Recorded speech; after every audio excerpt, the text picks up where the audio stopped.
Ah, nous de l'église Saint-Louis et Jérémie là, nous connaissons une qui a fait assoya dans l'église Saint-Louis Jérémie. Nous montrons comment ça y est là au niveau de l'église Saint-Louis, première image pour et Monseigneur qui a fait assoya.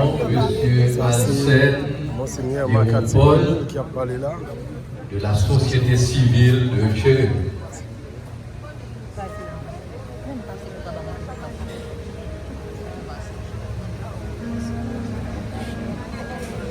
Et nous appelons sœur Elsa Luc.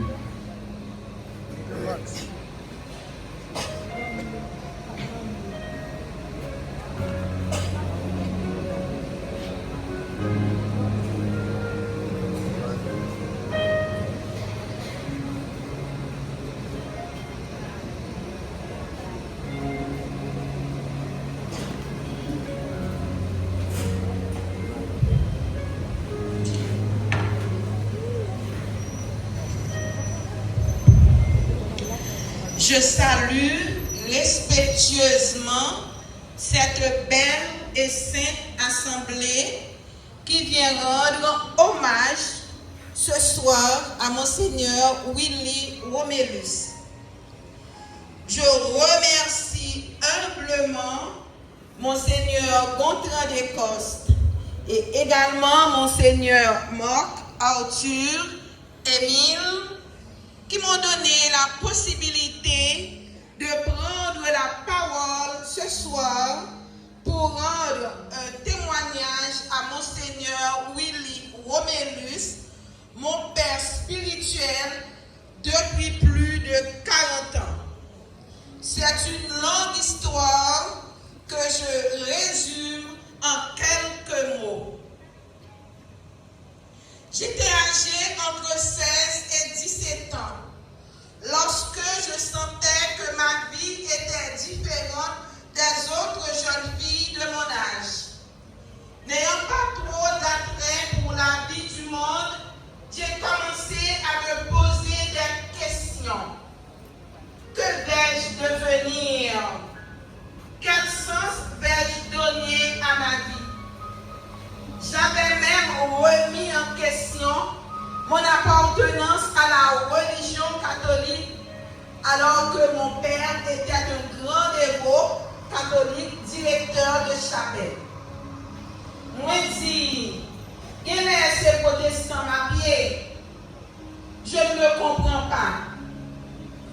Un jour, le Seigneur m'a conduit par ses propres moyens à la chapelle de l'évêché de Jérémie où Monseigneur Willy Romélus célébrait la messe. Comme un aimant, j'ai été capté, saisi, attiré par son regard, son sourire et par son homélie.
que je fais l'expérience de Dieu dans ma vie.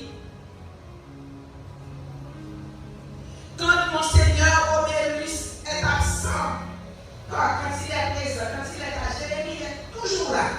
Mais quand il n'est pas là, c'est moi qui prends le relais. J'anime la prière avec les fidèles.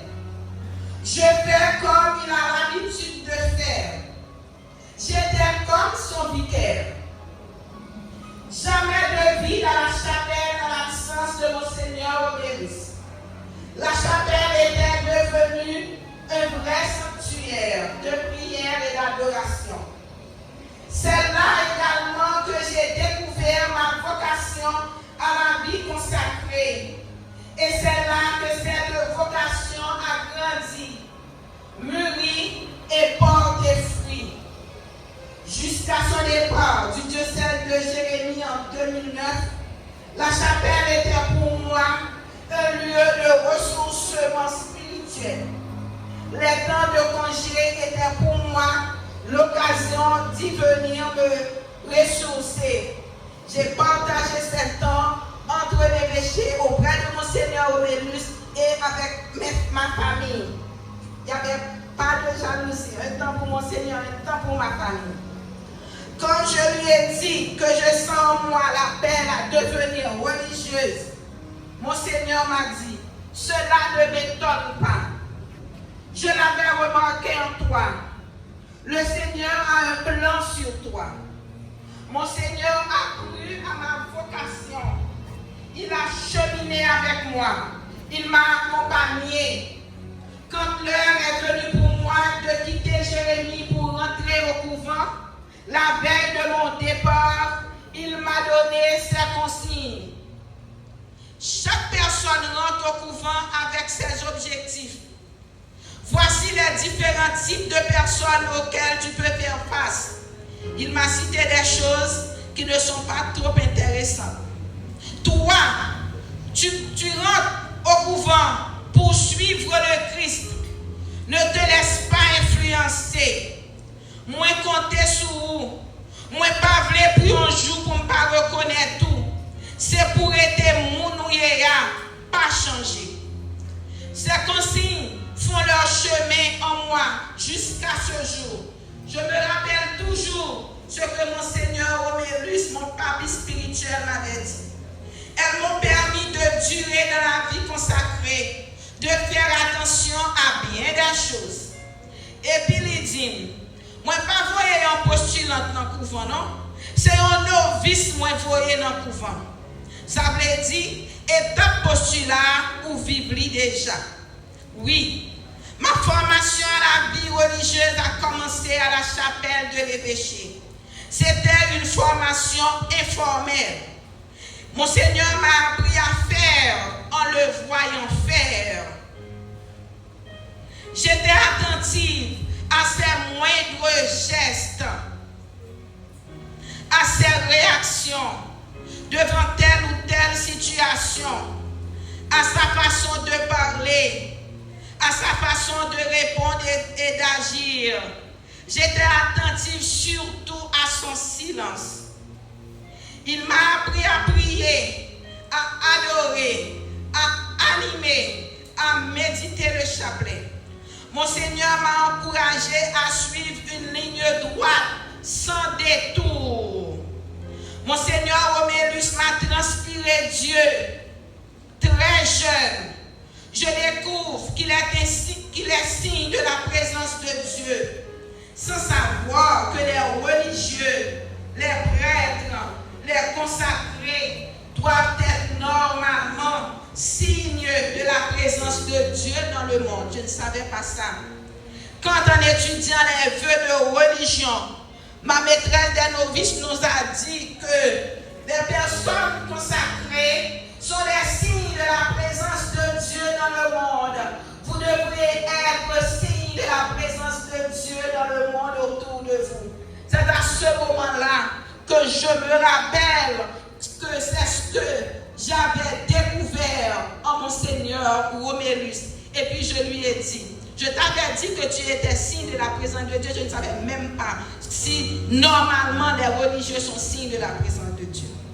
Monseigneur Romélus avait une grande discipline de vie. Tout le monde connaît son horaire. Quand c'est l'heure de la prière, matin et soir, personne ne peut l'arrêter, pas de téléphone. Tu l'appelles, tu ne le trouves pas. On sait qu'à telle heure, on ne le trouvera pas. Il est en prière. Il était un contemplatif, engagé dans l'histoire de l'humanité déchirée.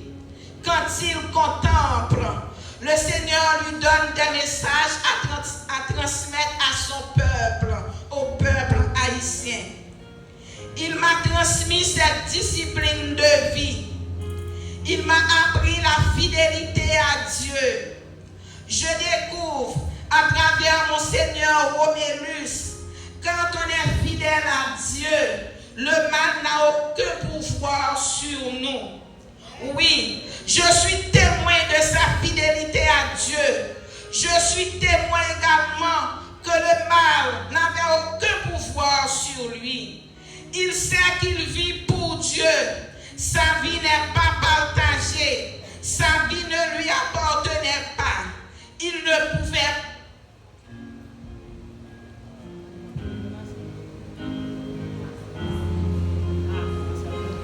ne pouvait pas la partager.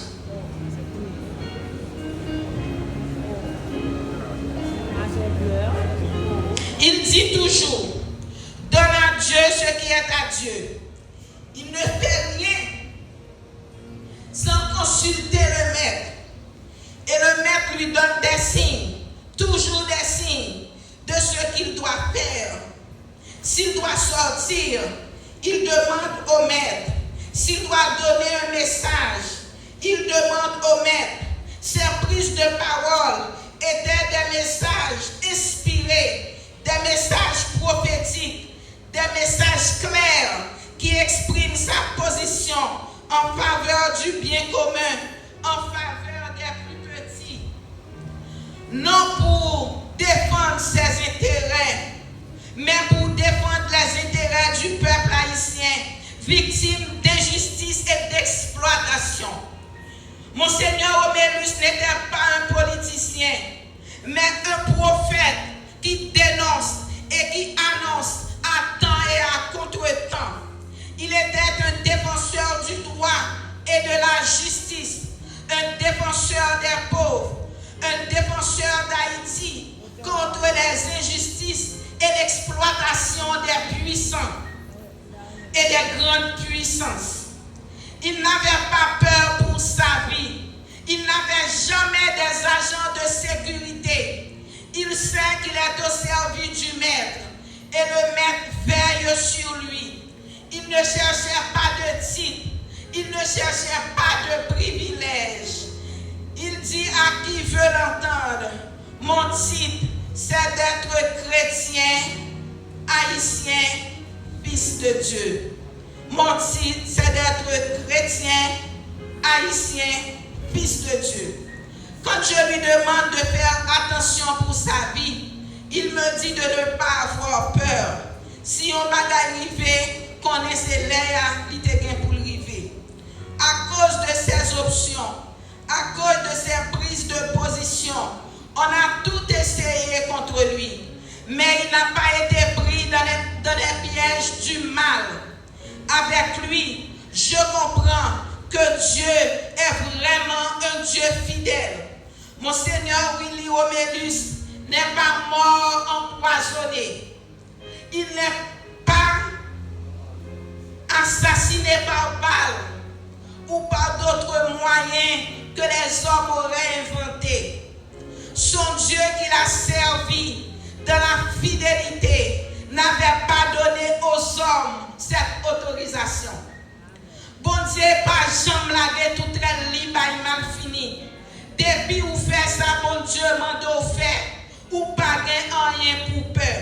C'est ça qu'il toujours dit. C'est ça qui fait. Mon Seigneur m'a appris à aimer l'église. À cause de mon Seigneur, Monseigneur Romélus, je ne pouvais rien entendre du mal de l'Église. Je ne supportais pas des critiques destructives contre l'Église catholique, contre ses pasteurs. Par rapport à son témoignage de vie, j'avais du mal à croire à tout ce qu'on dit de l'Église catholique, surtout aujourd'hui. Je n'en avais pas fait l'expérience. Monseigneur m'encourage à m'intégrer dans les activités de l'Église. Il dit toujours que les consacrés doivent s'engager dans l'Église. Ils ne doivent pas s'occuper seulement de leurs œuvres. Il faut qu'ils prennent leur place dans les activités pastorales et paroissiales de l'Église. Il m'a appris à aimer mon pays, à souffrir pour mon pays, à toujours prier pour mon pays, à espérer que Haïti connaîtra des jours meilleurs, quelles que soient les circonstances. Lorsque ça va très mal dans le pays, c'est lui que j'appelle et il refait mes forces par une parole d'espérance. Il m'a dit des choses que je n'ose pas répéter ici pour éviter les mésinterprétations. Dans le cadre de ma responsabilité, je devais voyager le 14 juillet, tout un parcours Martinique, France, Sénégal, pour revenir le 12 août. Je suis allé le visiter le 11 juillet chez sa nièce Ketty. Voyons.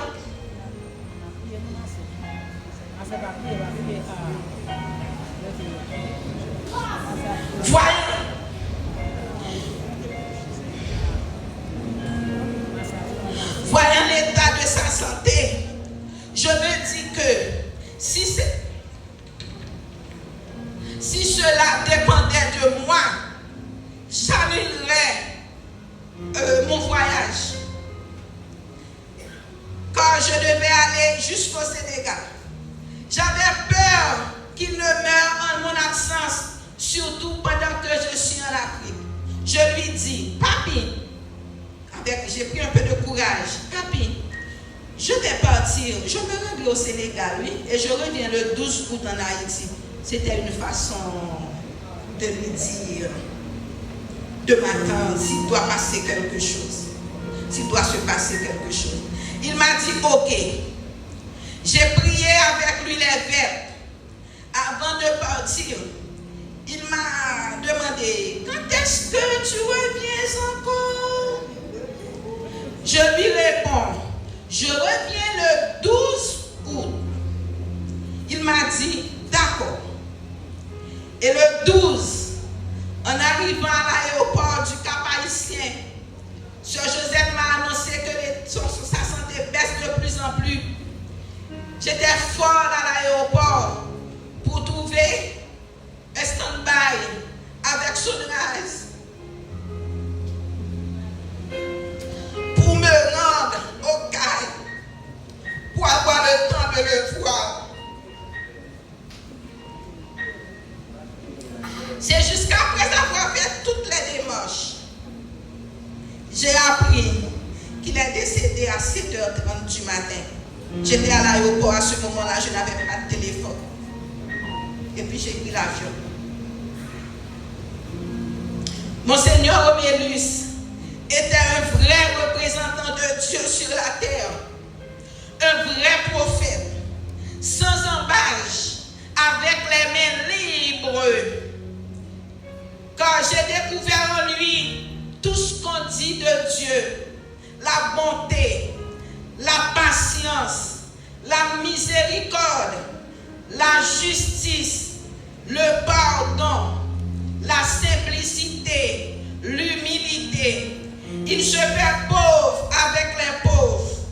Il lutte contre l'injustice. Il se fait la voix des sans-voix. Les personnes simples ont trouvé place auprès de lui. Exemple, moi-même, petite fille de campagne, très modeste. Il annonce la bonne nouvelle aux pauvres. Il a visité les prisonniers. C'est lui qui m'a permis de visiter les prisonniers. Durant les grandes occasions, à Noël et à Pâques, il va célébrer la messe à la prison et je l'accompagne. Je n'avais pas peur de l'accompagner. Il m'a appris qu'une personne qui est en service d'autorité n'a pas besoin de faire beaucoup de bruit, de crier fort, de hausser la voix pour imposer son autorité. Il m'a appris que l'autorité s'impose par la qualité de ses engagements envers les plus faibles. L'autorité s'impose par le silence quand tout le monde fait du bruit. L'autorité s'impose par les résultats de son travail. L'autorité s'impose par la simplicité et par l'humilité. Il est parti à l'heure de Dieu, après avoir accompli sa mission de prophète. Lorsque les résultats des analyses se révélaient de plus en plus inquiétants, il dit toujours « Je suis prêt ». Il a répété plusieurs fois « Je suis prêt ». Je lui dis « Moi, je ne suis pas prêt ». Il se met à dire « Nous ne comprenons rien. Nous ne comprenons rien. C'est pas ça nous voulons qu'a fait. C'est ça bon Dieu voulait qu'a fait. Moi dis moi prêt. Il dit nous pas ouais les pas bon Dieu, nous pas ouais les pas bon Dieu arrivé. Mon Seigneur m'a appris à accepter la volonté de Dieu en toutes circonstances. Papi, tu es parti sans voir le changement désiré pour Haïti. Maintenant, tu es de la pleine lumière. Je suis sûr que tu arrives devant ton maître avec Haïti dans tes deux mains. Je ne vais pas prier pour le repos de ton âme. Tu as mené une vie de sainteté. Tu es saint. Tu es un homme saint. Tu es parti saint. J'ai un autre saint du ciel par lequel je prie pour Haïti, par lequel je prie pour le monde. Merci pour ce qu'a été ta vie. Bonne rentrée au ciel, bonne rencontre avec ton Dieu. Je sais que tu m'écoutes parce que tu es saint.